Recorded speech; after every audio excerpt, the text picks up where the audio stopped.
নিয়েছি কচি কচি লাউ পাতা। এই যে, আর এই লাউ পাতা যে আমি আজকে রেসিপিটা বানাচ্ছি সেটা কিন্তু বহু পুরনো রেসিপি।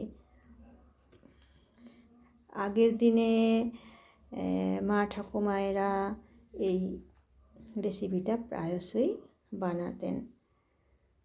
তা আমি আজকে সেইভাবেই এই রেসিপিটা বানাবো। তাহলে আমি শুরু করি, তোমরা সাথে থেকো। কড়াই বসিয়ে দিলাম, গ্যাস বার্নার জ্বালিয়ে দিয়ে দিলাম কিছুটা জল।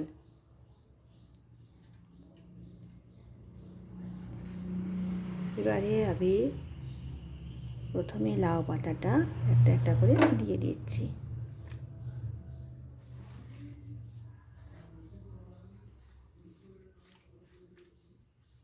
প্রথম লাউ পাতাগুলো সব জলের মধ্যে দিয়ে ভাপিয়ে নেব। আর পাতাগুলো বেশ কচি কচি আছে।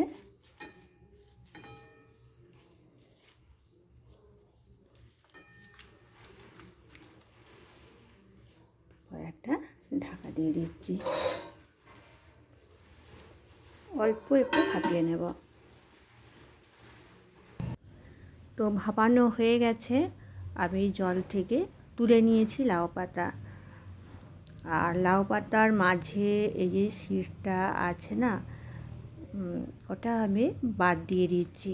সুতোর মতো অংশ আছে সেগুলো,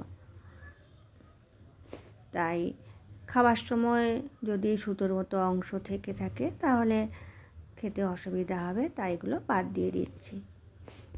তা দেখো, এই যে একদম সরু সরু, এগুলো বাদ দিয়ে দিলাম।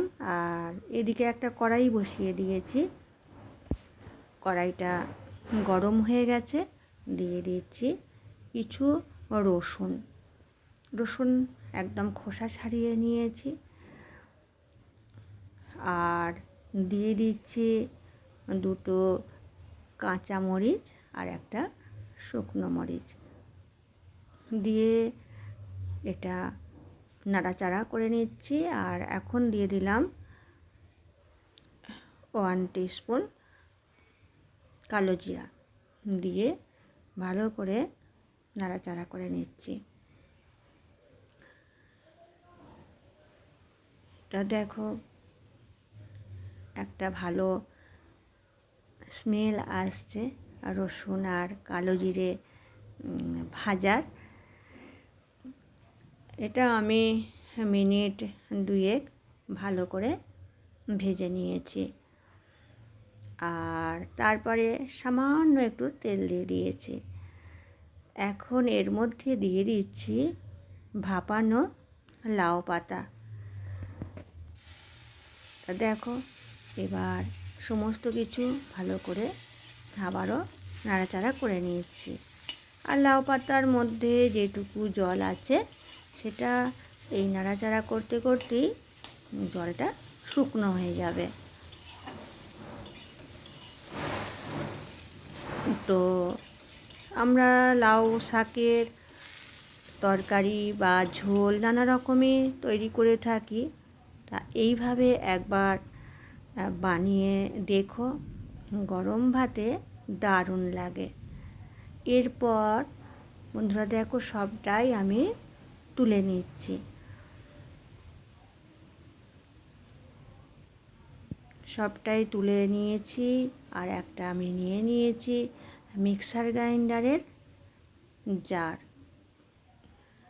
তো মিক্সার গ্রাইন্ডারের জারের মধ্যে এই সব কিছু নিয়ে নিচ্ছি। নিয়ে এটা আমি পেস্ট করে নেব। তবে এটা শিলপাটায় বাটলে খুবই সুন্দর টেস্ট হবে। আর মিক্সার গ্রাইন্ডারে পেস্ট করলেও কোনো হেরফের হবে না, ভীষণই সুন্দর হবে। তাই আমি মিক্সার গ্রাইন্ডারে এটা পেস্ট করে নিলাম। দিয়ে দিচ্ছি কড়াইয়ে কিছুটা সর্ষের তেল, আর তেল গরম হয়ে গেছে। দিয়ে দিলাম আমার যে লাউ পাতা আমি মিক্সার গ্রাইন্ডারে পেস্ট করেছি সেটা দিয়ে দিলাম। একদম রসুন, কাঁচা লঙ্কা সব কিছু একসাথে দিয়ে দিলাম পরিমাণ মতো নুন, দিয়ে ভালো করে নাড়াচাড়া করে নিচ্ছি। এটা আমি মিনিট 2 ভালো করে নাড়াচাড়া করব। আর বন্ধুরা, তোমাদেরকে বলে রাখি, তোমরা এই রেসিপি দেখে যদি ভালো লাগে আমার এই ছোট্ট চ্যানেলটি সাবস্ক্রাইব করে পাশে থেকো। আর যে সমস্ত বন্ধুরা আমার প্রতিদিনের ভিডিও দেখতে ভালোবাসো তোমাদেরকে জানাচ্ছি আমার কৃতজ্ঞতা আর প্রাণ ভরা ভালোবাসা। এখন আমি দিয়ে দিলাম খুব সামান্য পরিমাণে মিষ্টির জন্য চিনি। তবে চিনিটা কারোর ভালো না লাগলে স্কিপ করতে পারো। আমি খুবই সামান্য দিয়েছি। তা দিয়ে ভালো করে নাড়াচাড়া করে নিলাম। তা দেখো বেশ একটু শুকনো শুকনো হয়ে গেছে আর খুব সুন্দর একটা গন্ধ আসছে।